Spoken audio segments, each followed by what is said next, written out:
Ladies and gentlemen, the ringing of that phone bell means mystery, adventure.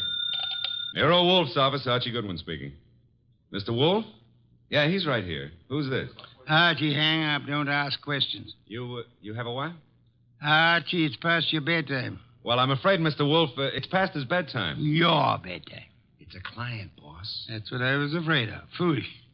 Hello? Hello? Well, why do you look so bewildered? He's coming right over. He says he's got a date with murder.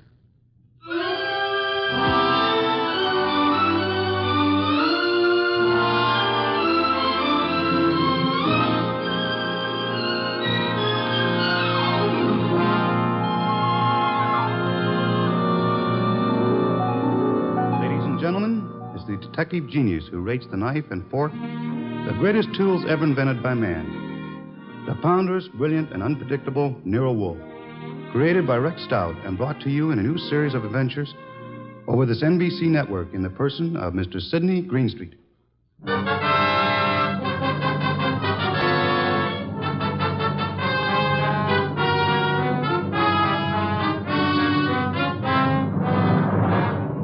Tonight's story, The Case of the Calculated Risk, was as strange and baffling as any Nero Wolfe had to deal with. It started late one night when a big-shouldered man sporting a reddish beard and billing himself as Dave Caffrey pushed his way in, walked up to Nero Wolfe's desk, and rocked him with this opener. Tomorrow morning, Mr. Wolfe, I'm going to kill a man. I beg your pardon, sir? I'm going to kill a man with these two hands. I've been told strange things across this desk, Mr. Caffrey.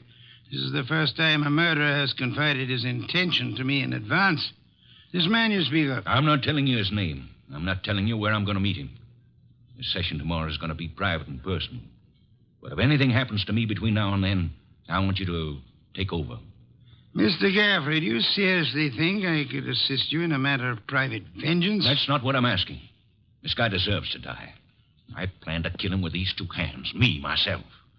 But if I slip up, if he gets me first, I want you to see that justice is done. But I assure you, sir... I told you this guy deserves to die. Let me tell you why.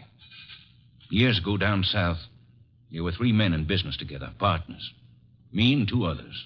Your notebook, Archie, if Mr. Caffrey doesn't mind. You're wasting your time, Wolfe. The names I'll use will be phony. I won't give you anything you can check back on. We'll take our chance, sir. Please proceed. It happened in a town about 40 miles from the place where we had our business. We'd gone there to collect some money, the three of us. Carl, Mitch, and me. Dave Caffrey. But all we collected was bad news. So bad that Carl hadn't even given our right names at the hotel. Said he was scared some of our creditors would come hitting up on us for what we owed. Three of us had some drinks, and we'd been pacing around for nearly an hour. I can still remember the way Mitch stood and looked at me. And then up at Carl, when Carl suddenly pulled to a stop and came out with this idea of his. So, Dave, you got 6,000 cash on hand. You counted it, Mitch. Well, didn't we make it 62.40, Carl? Whichever. We've got this 6,000 odd, plus some slow accounts receivable against debts of 38,000. With three of us trying to live from the business, we haven't got a chance. Well, we ain't got much of a one, Carl, but... It's hopeless, Dave. With two partners, though. Two partners? You reckon on pulling out, Carl? I say we cut cards for it, Mitch. Low man drops out. Break up the partnership? After sticking together all these years? Wait a minute, Dave. Wait a minute. Maybe Carl's right. Maybe this could work. Carl, you mean the low man drops out clean? Right now? Right now, Mitch. Other two to take over assets and debts and see if they can get this thing back in the black. Okay, Carl. Get the cards out. Dave? Well, that's what you guys want. Okay, then. Here's a new deck. Shuffle them, Mitch. All shuffled. Cut them, Dave. Go ahead, Mitch. You get first pick. Spread them if you like. Here goes. 6. Your turn, Dave. Okay. 9 of clubs. Lucky guy, Dave. That puts you in whatever Carl pulls. I'll pull it fast. There she is. Denise. Sorry, Mitch. That leaves you elected. Well, Mitch, I'm sorry, too. I guess we all had a fair whack at it, but... Hey, wait a minute. Let me see that ace again, Carl. Easy, Mitch. I said I was sorry, Look, but... Dave. Yeah, what is it, Mitch? All the aces are marked. Carl, I'm going to cram this dick right down your crooked throat. Look out, Mitch. He's got a knife. Sure. Oh. Carl, you... All right. I've cut him for keeps. What do we do now? What do we do? Look, Carl, I didn't mark those cards. I didn't kill Mitch. And what's more... Shut up, Dave. We're both in and out now. Come on. Let's get out of here.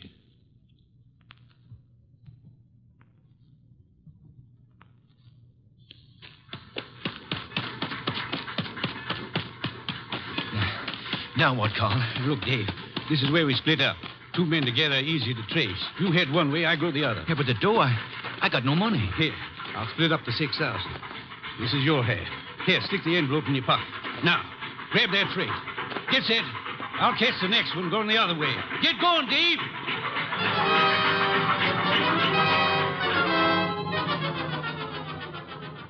That's how it was, Mr. Wolfe. It all happened so fast that I... This man you call Carl, he would seem to be one of the world's choice creatures, Mr. Gaffrey. When I thought to look in that envelope he gave me, I found $40 and a few folds of wrapping paper in it. I was mad enough to... Well, I got off the freight and intended to go back, but... Then I picked up a paper. And read all about the murder of your friend Mitch with the statement that Carl had accused you of the crime and that the police believed him in view of your escape. That's it. Classical, but not at all original. Well, I was young then and stupid. And I'd had those drinks to start with. And you spent the intervening years hunting down the man Carl, am I correct? Yeah. I tramped the country from east to west, from north to south. Tramped it for years, searching for him. And yesterday I located him. He's a big wheel these days up on that 37th floor of his. But tomorrow when I get... Yes, Mr. Gaffrey, the 37th floor of... Never mind what building. Now, wait a minute, Caffrey. If you expect Mr. Wolfe to help you... I don't want him to help me. I'll help myself. But if I slip up, I know Wolfe's reputation well enough to know that he'll never rest till this rotten, chiseling murderer is sitting in the chair. That's why I've come here. Just to provide a backstop in case my dear friend of long ago manages to get the best of me. How will we know? You see this envelope? Read what it says. Nero Wolfe, 601 West 35th Street, New York. Delivered to him in case of my death. That's right. And this envelope is $500. Nearly all I've got in the world. Along with it, the full details on that knifing. Real names, dates. The proof you'll need in case I don't finish it up. Go on. Tonight, Mr. Wolfe, I'm going to give this envelope to the manager of the hotel where I'm stopping. I'm calling on, well, Carl. Tomorrow at noon, right after his secretary goes to lunch. If I'm not back in my hotel at 1 o'clock tomorrow afternoon, the hotel manager will deliver this envelope to you. Is that clear? Perfectly. But you don't think I'm going to allow you to go through with this wire plan, do you? You can't stop me. And don't have Goodwin follow me. I'd lose him in 2 blocks. Good night. Shall I try to tail him, boss? It's no use, Archie. Get Inspector Kramer on the phone at once. I want the police to help us head off this murder.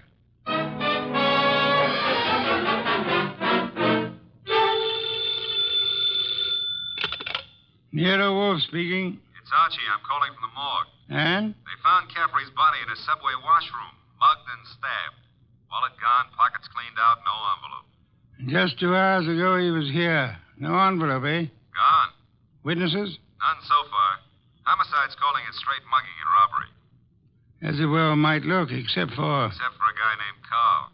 How much do I tell Kramer? all of it. Ask the inspector to start queries throughout the South on the original killing. The original killing. Look. It's our best chance of getting a description of the man called Carr, the original killing and the partnership. Starting from, say, 8 years ago and working back to the middle 20s. Tell him to concentrate on towns on railway lines. Putting out pictures of Caffrey and... Pictures and dentistry. Fingerprints to Washington. Kramer will know. And if I come across a haystack, do I keep my eye out for needles? We are going to find Carl, Archie. We are going to find him if it takes from now till doomsday.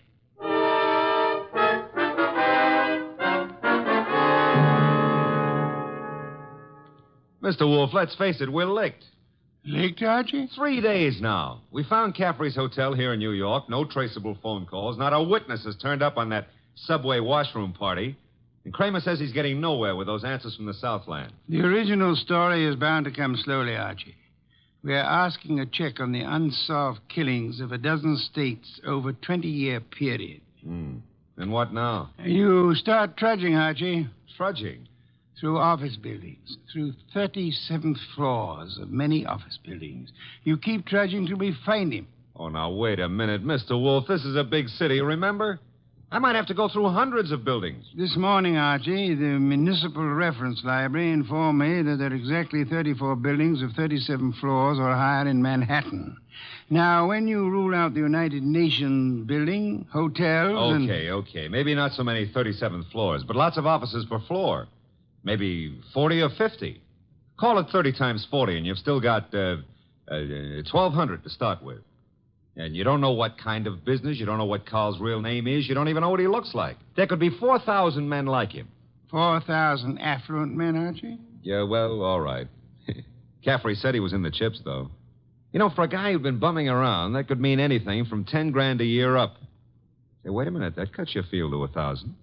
1,000 tall men? Tall? I've been over those notes. Caffrey didn't say he was tall. As plainly as you could ask. Caffrey was almost your height, but he said Mitch stood and looked at me. And then he looked up at Carl. Up, Archie. That makes Carl your height or taller. Yeah. Well, maybe Caffrey and Mitch were sitting down, and Carl was, Caffrey told us the three were standing at the time. Check your notes. I've studied them. Okay. Maybe that does cut it down some. Yeah, it's still a lot of citizens that start checking for a southern accent. Don't rely on accent, Archie. Carl has had many years to lose any accent he might have had. Yeah, that's true. And so we narrow it, Archie. A man almost surely tall. A man not using the name he was born with.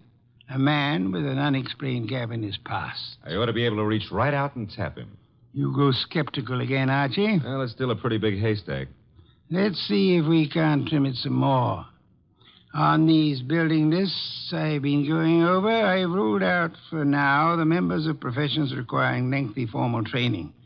Medical men, lawyers, scientists of most kinds. Yeah, that's chopping it down, I'll admit that. I'll have further eliminations as we get into it. And I'm putting Saul Pans on a second list this afternoon. Some of the credit references I'll handle by phone.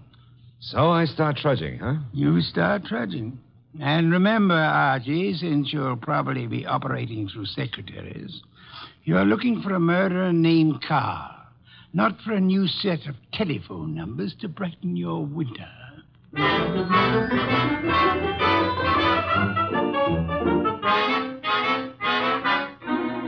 Tall? Well, I don't know what you're peddling, Goodwin, but if my boss put his elevator shoes on and stood on a box, he'd still be down somewhere around my necktie. If he stood on his money, though, we'd need a helicopter to get up near his shoelaces.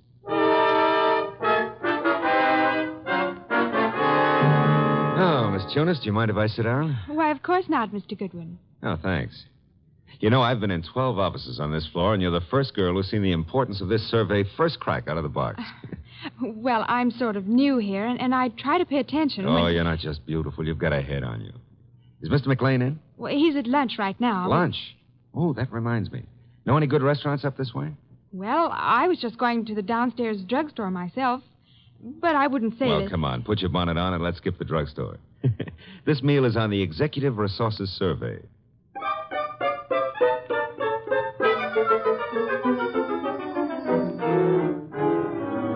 There you are, boss. The boil down. Tinsley, McLean, Fernandez, Tesreau, and Kaplan. All five of them tall, all five a little misty in the background. You and Saul have done well, Archie. Very well. But I'm crossing off Fernandez and Kaplan. Why? The Credit Bureau report clears Fernandez, and Kaplan was on a special war job. The FBI x-rayed his record twice. Leaving J.P. Tinsley, Carson McLean, and Philip Tesreau, huh? I'd like to see all three here, Archie. Get them here one way or another.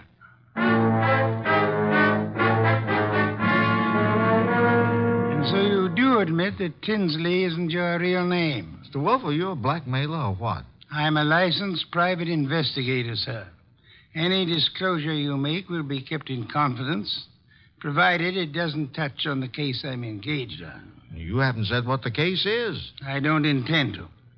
If you prefer to explain this mysterious gap in your background at the district attorney's office...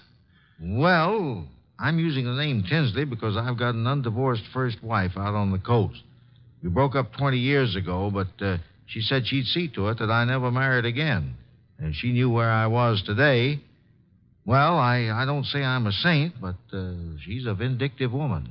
I see. May I have names, dates, and places starting 1924?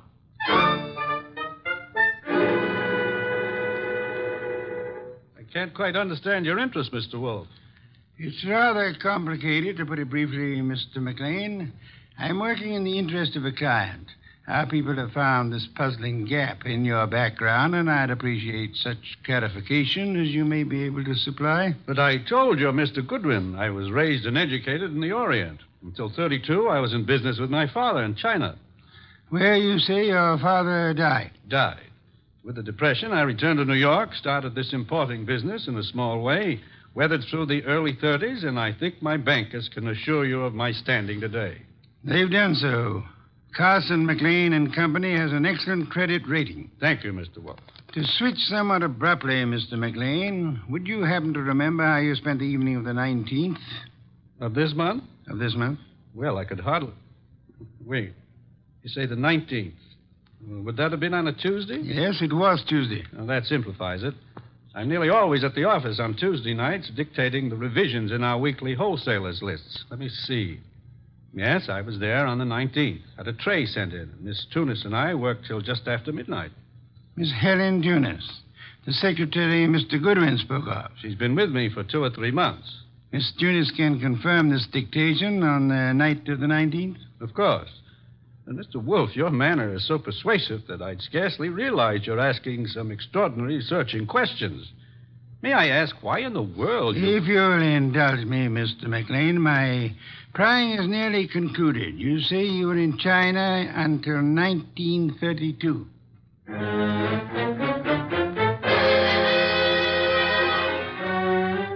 Mr. Tesreau, I'll be brutally frank. We know that your name's not Tesreau. And we know that you served a prison term from 34 to 38 for arson. I'd like some straight answers. I didn't say I wouldn't answer your questions. The past can remain your own, provided... Now, look, Mr. Wolfe, I've been going straight for 12 years. And this business of mine is on the level. Now, if this is a shakedown... I'm asking where you were on the night of the 19th. And I'm telling you I stayed in town. I ate alone. And I went to a movie. I caught the 11:35 for Stanford. And that's all there is to it. You're denying that you were ever in business in the South? I was born in the South, but I haven't been back there since I was a kid. What about the arson? I put in 4 years squaring for that mistake. Let's start again, Mr. Tesreau. You say you were in Cincinnati in 1931.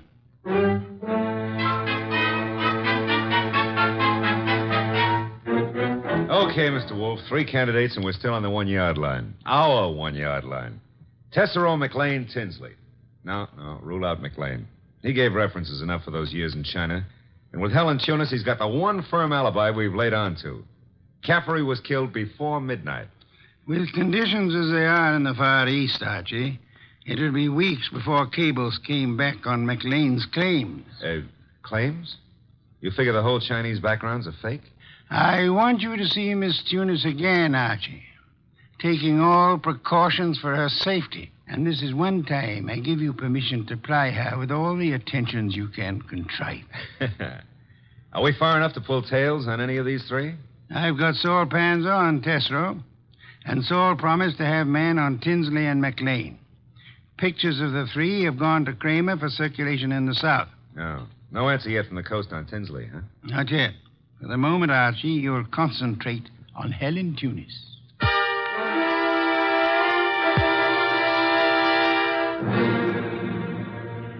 Helen, I've got to see you tonight. I'd love to, Archie. Now, look, but... Helen, I phoned you to come out in the corridor this way because I didn't want McLean to know we're talking.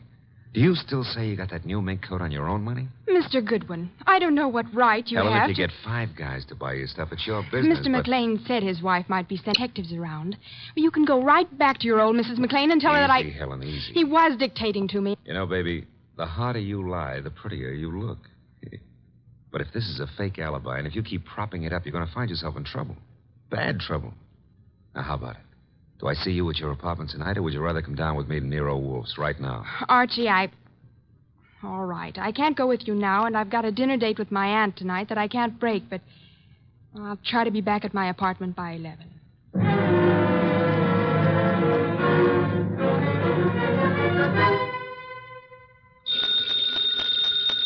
Archie.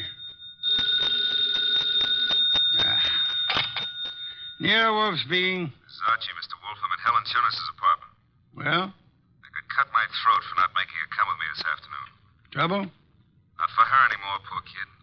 I got here 3 minutes ago and found her strangled. Couldn't have happened more than half an hour ago. McLean. McLean. Didn't Saul Panzer say he was getting a tail on him? He was a new man, and he lost him. I should have left you on McLean, Archie. No, we were both wrong. What do you want me to do? Phone the police immediately. Well, this is 32nd Street. I'm only 3 blocks in a job from the office. What if I come back and call from there? Come back then. I'll phone Kramer myself. Mr. Wolfe, I'm still kicking myself for that. Look out, Archie. Too late, Mr. Wolfe. Keep coming right in, Goodwin, with your hands up. No, I wouldn't try that. McLean. And keep your hand out of that desk drawer, Wolfe. This time you're too late, McLean. My hand's in the drawer, and I think I'll leave it there. You don't think I'd shoot? I'm sure you would. But you've got 2 of us to cover now. No, Archie, don't try to draw yet. How'd you get in here, McLean? He surprised me after making his way in through the area way below, and of course it had to be Fritz's night out. I caught your fat friend just 2 seconds before he could get in his call to the police, Goodwin. I overheard his talk with you from the hallway here. My apologies for not crying out sooner, Archie. Get your hand out of that drawer. Pull it out without the gun, Wolfe, or I'll let you have it now. I refuse to, McLean. Seems obvious that you mean to kill us in any case. I'm afraid that's true, Wolfe. But when you called me here and Goodwin started making dates with Helen Tunis... Poor kid, I told her not to talk to you. She didn't, Goodwin. I've been scared of you and Wolfe since I followed Colby here that first night. Colby? You knew him as Caffrey. I caught up with him afterward in that subway washroom. No, keep that hand up and watch that gun of yours, Wolfe. When I found that envelope on him and read the letter to you contained in it, I knew he hadn't spilled the whole South Carolina story to you. South Carolina? Would the original knifing have been taken place anywhere near Hampton or Jasper counties? Hampton County. But our business is over the line in Georgia. Doesn't matter now. Pity, Archie. We learned this afternoon that we were growing warm on South Carolina. Mr. McLean, may I ask what you hope to achieve by this insane project of disposing of Mr. Goodwin and myself? I'm buying time, Wolfe.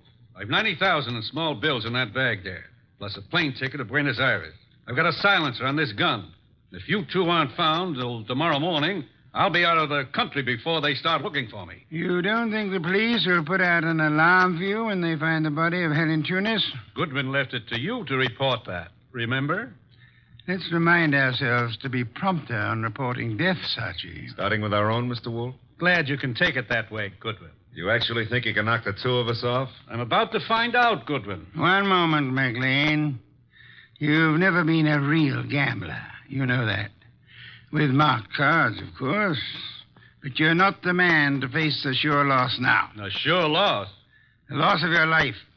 Within seconds after you try to pull that trigger. I told you I had a silencer. You think anyone will hear the shots? There'll be more shots than you count on. My hand's on a pistol now in this drawer, and Mr. Goodwin has a .38 in his shoulder holster. You can't shoot through the desk, and Goodwin won't get a chance to draw. You're an intelligent man, McLean. Vicious, but intelligent. May I describe the certainty of your immediate death if you don't throw that pistol on the desk and give yourself up? There are 2 of you, I know that, but... McLean, you must be aware that in the actual fact, exceedingly few men are killed instantly by a single shot, even from a pistol of heavy caliber. The one you hold is a .32. And it's a .45 in that drawer, McLean. I assure you, McLean, that neither of us will surrender the weapons we have. Should you start shooting, we'll both do our best to draw and keep firing till you're dead. You're stalling, Wolfe. What have I got to lose by trying for you both now? Your life? I'll correct that. The loss of some 6 or 8 weeks of your life, possibly months. Whatever the time necessary to bring you to trial and to convict you and execute you for the murders you've committed. Suppose I cancel you out and then take my chances with Goodwin. A better choice, but still a dubious one. I'm fat, exceedingly fat. And for perhaps the first time in my life, I'm thoroughly grateful for that. My bulk affects the calculation, McLean. McLean, you could pull off all 7 shots and still not hit Mr. Wolfe where it counts. You have to start, you better start on me. You exaggerate, Archie, and I thank you for the gallantry of it. No, it's quite likely that with 2 or 3 shots, McLean might well dispose of me, but not with your first shot, McLean, and we'll not permit you many more than your first. Look, if I promise to do no more than tie you 2 up to give me my head start, will you toss in your guns? Of course not. Do I speak for us both, Archie? Check. I say let's start it now. Wolfe, if I give you half of what's in that bag, would you forget these admissions I've made and help on my defense? I've told you I refuse to bargain. I think that I shall count 5. If your weapon hasn't been tossed on the desk by then, I'll do my best to get my pistol into action. Are you in accord, Archie? Start counting. Wait a minute, Mr. Wolfe. 1. If I trade half that bag for no shooting and 1 hour's start, no tying up, just your promise that... 2. All the bag for a half-hour start, 90,000. 3. Are you ready, Archie? All set, sir. Except if you're the one who walks out of this, call up every number in my little red book, huh? And tell each girl I was thinking of her just before you got the 5. Agreed. I resume 4. Okay. You win. Holy sweet Susan, it worked. A commendable choice, McLean, for us at least. You see, I'm afraid I forgot to mention one slight factor which might have operated in your favor. What's that, boss? I must confess, Archie, that my 45 is in the upstairs den where I took it to oil it last night. Holy cow, you didn't have a gun? Why, you... Take it easy, McLean. I've really got one. Oh, by the way, Mr. Wolfe, signal's off on those women, huh? When my heart gets back down out of my throat, I'll call them myself.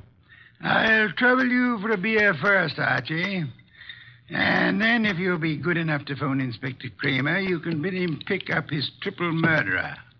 The one-time cutter of cards. Fortunately for us, who's never been a real gambler.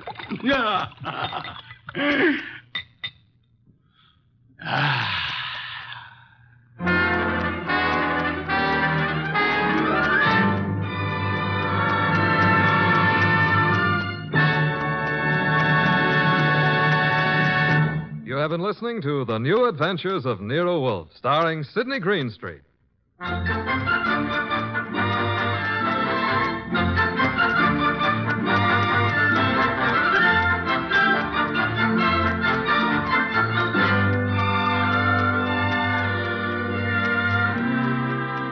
Tonight's transcribed story was based on the characters created by Rex Stout. This is an Edwin Fadiman program produced and directed by J. Donald Wilson. In the cast were Gerald Moore as Archie Goodwin and Lorraine Carter, Bill Johnstone, Howard McNear, Herb Butterfield, and Vic Rodman.